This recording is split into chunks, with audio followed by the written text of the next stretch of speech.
We use a lot of market research and consumer insights, and we start with consumer behavior. We start with consumer psyche. We start with understanding how do people think? What do they want for their lives? What are some of the current constraints in the markets that they live in? And how have they adapted to those constraints? Another way of thinking of constraint is the lack of fill in the blank. Because when you start with human behavior and you start with understanding cultural nuances, the values that people have, you start to really understand where you can play or what niche there is in their life where if you find a solution for that, it will be a very sticky solution. Welcome to Brave.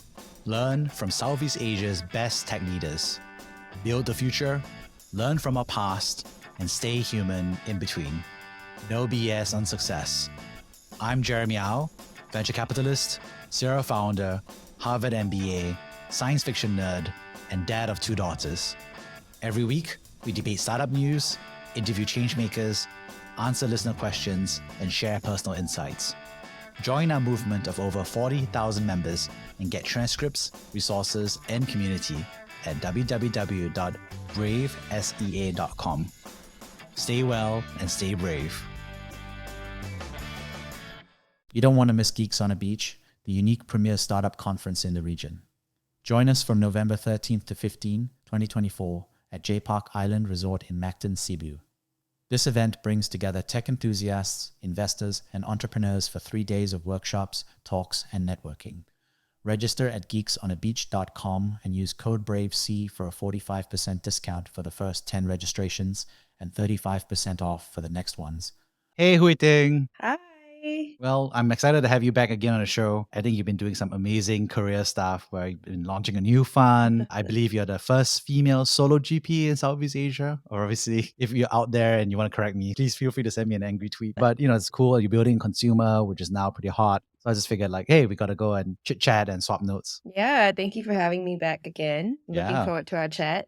So, Huiting, just wanted to share, tell me what's been new in your life over the past few years. We chatted last year, I think, and I was just about to set up Blueprint. So that's done now. We did our first close. We've started deploying. Basically, my entire life has been Blueprint for the last 1.5 years. But it's been really fun. I think it's been a really good learning experience. I think 2023 was a year of leveling up, let's just put it that way. But 2024 has been interesting. We did our first post at the end of 2023. So 2024 has been really focused on deployment from our first close. We really wanted to make sure that people understood what does a Blueprint company look like. And I think we've done pretty well. So we've got 3 portfolios now, actively pursuing another 3 or 4 for the rest of the year. So I told the team, okay, let's stop looking because our investment pace is quite fast already. So as you can tell, this is my entire life, which is why I'm talking about it. So you said last year it was a year of leveling up. So what do you mean by leveling up? Oh my gosh. I mean, starting Blueprint, actually deciding to start Blueprint, and then going about all of the things that you need to do to set up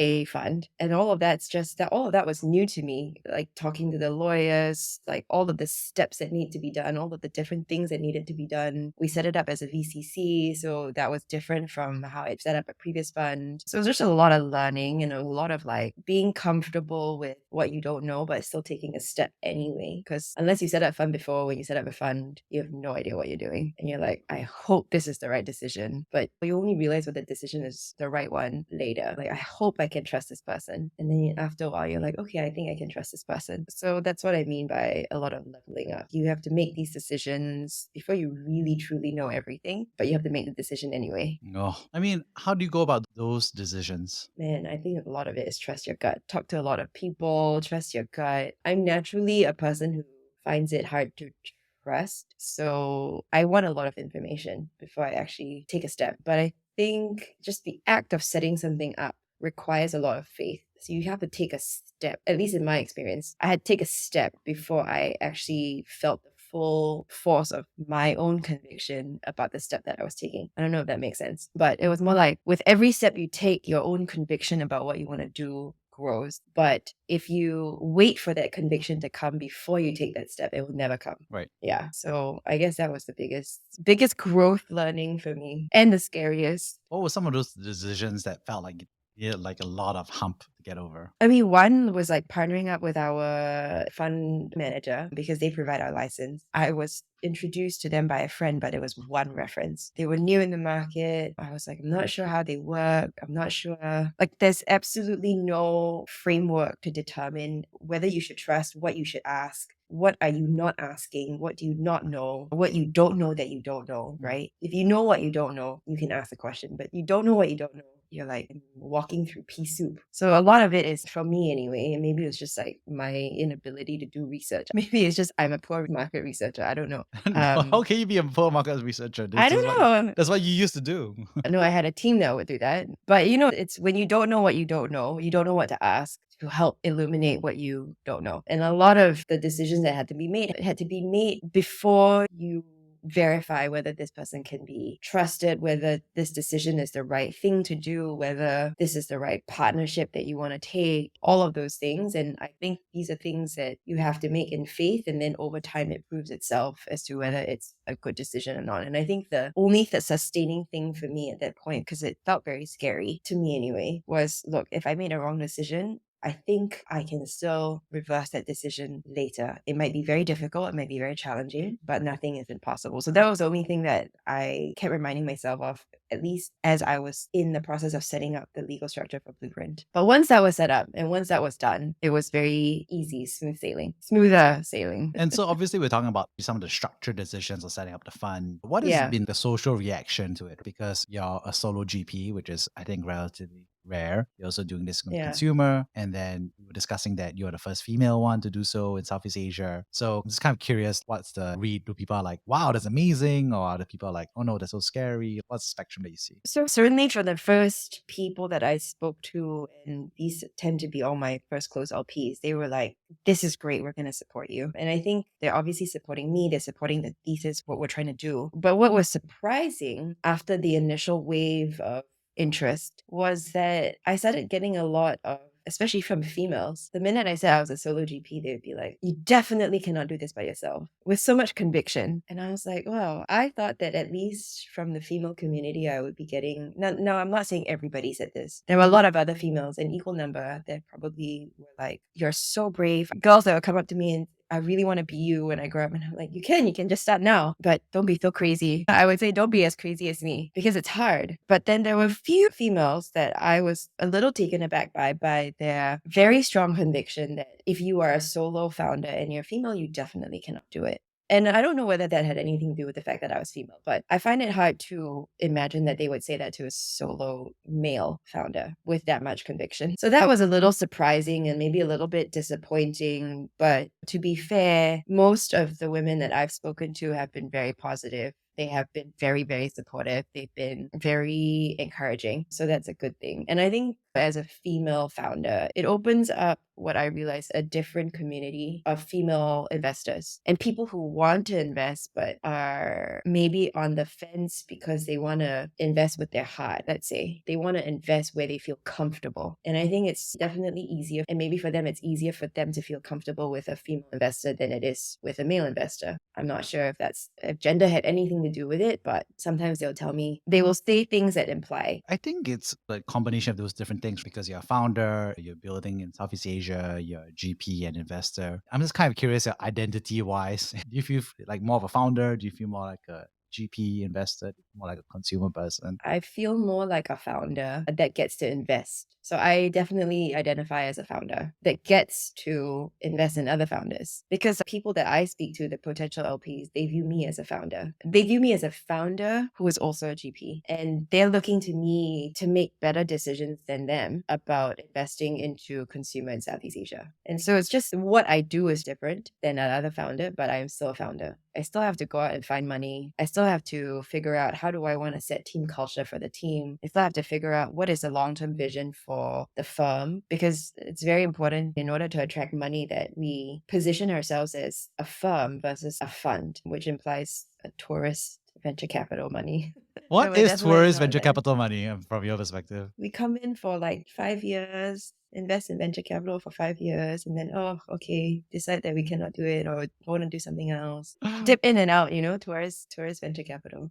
Yeah, I get you. I think what's interesting is that you made a bunch of decisions along the way, which is you also made a decision to do consumer, right? And you're trying to make better decisions that other people would do on consumer in Southeast Asia. So obviously there's a strategy in terms of both like products and platforms. How do you think about that? So we're trying to show that when you're making investments into consumer, it should start with the consumer. So what we're actually really trying to do is put the human being back at the center of investment decisions. And that human being is really the end consumer of, let's say, the companies whose end products or services that they use. And what I mean by that, and when we do that, it changes our methodology of how we go about looking for these companies, because we want to start first from the human being. And so we look and we use a lot of market research and consumer insights, and we start with consumer behavior. We start with consumer psyche. We start with understanding, how do people think? What do they want for their lives? And therefore, what are some of the current constraints in the markets that they live in, whether it's structural, developmental, and how have they adapted to those constraints? Or maybe another way of thinking of constraint is the lack of, fill in the blank. Because I think when you start with human behavior and you start with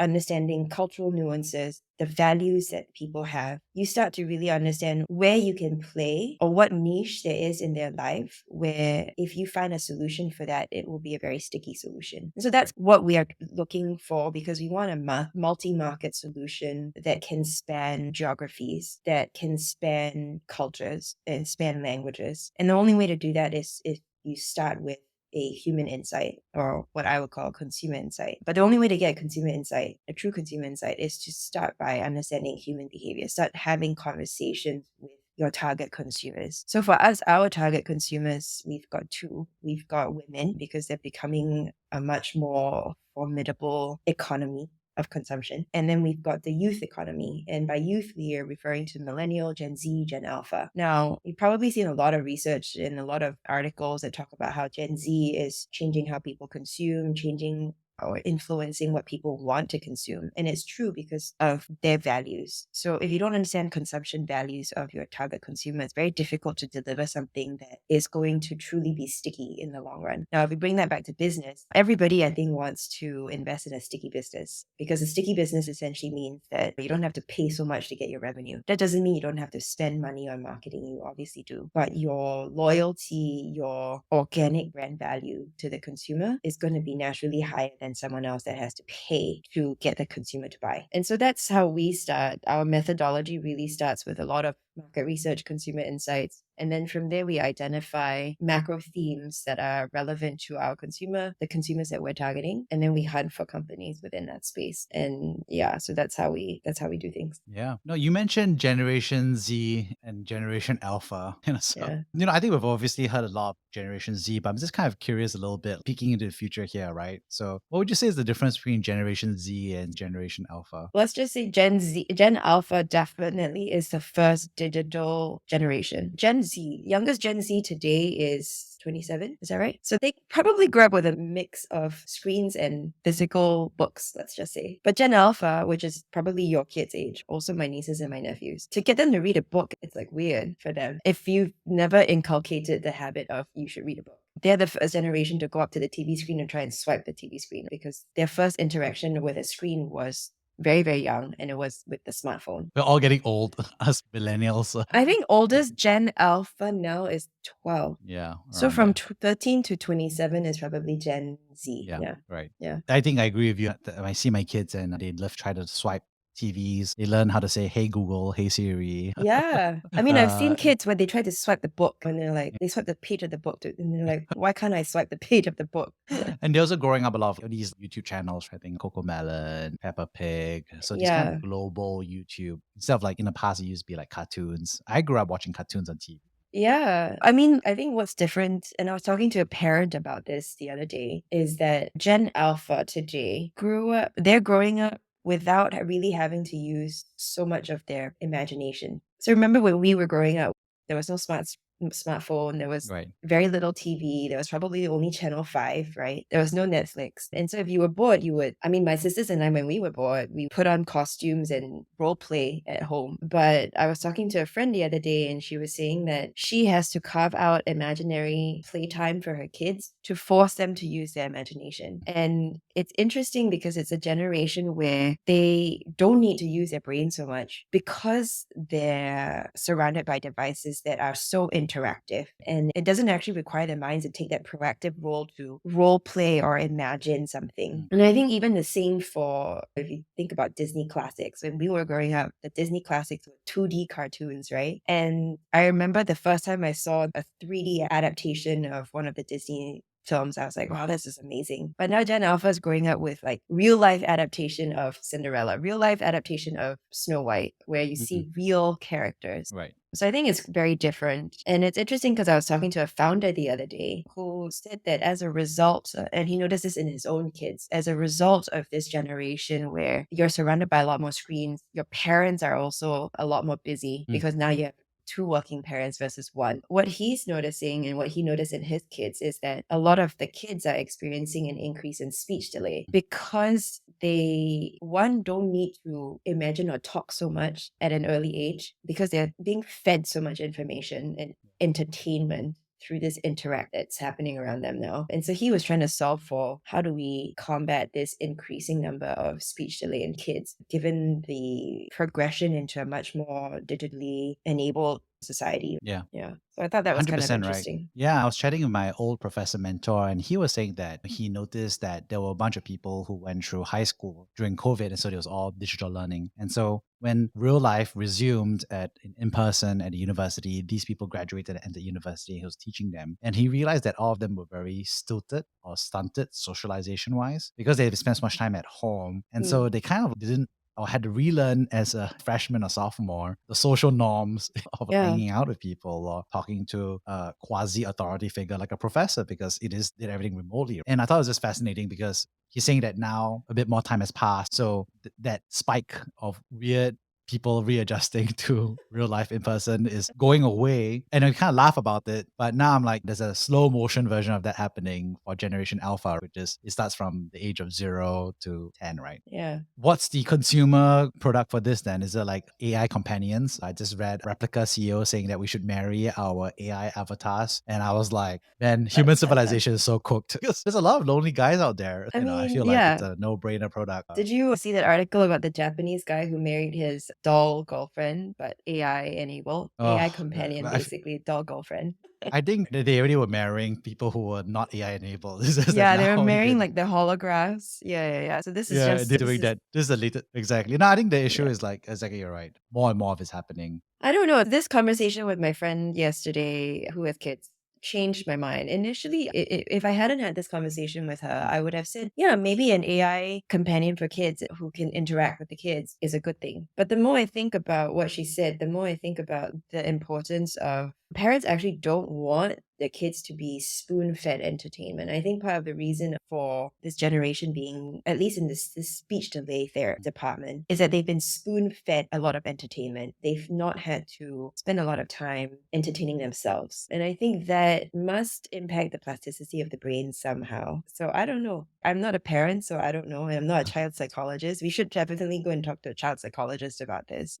But I mean, that's part of our DD because we've been Yeah. looking at this company that does AI enablement for toys. But yeah, it's definitely an interesting area to consider. Are And what's we been interesting. aiding or helping or negatively impacting society if we continue investing in this type of AI? Yeah, there's obviously techno optimism. And I think being a VC is about investing in that future. Yeah. Or investing in the human being. Yeah, it's true. And I think it's interesting because you've been building out obviously this fund and you've been a founder and you have to build out the investment process and the thesis. Like, what are the granular or tactical stuff that you discovered or learned along the way about building this fund? I try not to remind myself of all the granular technical details because that can really get you into the weeds and that can get very not fun, especially when Yeah. things don't go your way. So I think what sustains me and what keeps me going is the promise of what this could look like in the future, right? Mm. What we're trying to do. Who are we actually trying to empower? Whose lives are we actually trying to change? And how can we do that in the most efficient, affordable way that reaches the most number of people? Because I think at the end of the day, that's what venture should be. Venture Right. shouldn't just be about we invest in the best edge technology that's going to make us the most money. Sure, it will make you the most money, but if it's only going to positively impact 1% of the people's lives, then have you really moved the needle? I would say probably not. Now, my view is definitely, it comes from the fact that I used to be at Unilever, and at Unilever, it's about reaching as many people and impacting as many lives as possible, positively impacting as many lives as possible. And how you do that, that's the sauce, that's the magic sauce. Like how you do that, you go and find that out. And so I think, and that's part of the reason why I'm building a blueprint, because I get to define how do we want to position ourselves in the world of venture that's slightly different maybe from other funds. How do we want to define our own culture that really helps us live these values so that when people talk to us, they understand, hey, we're not here to just invest in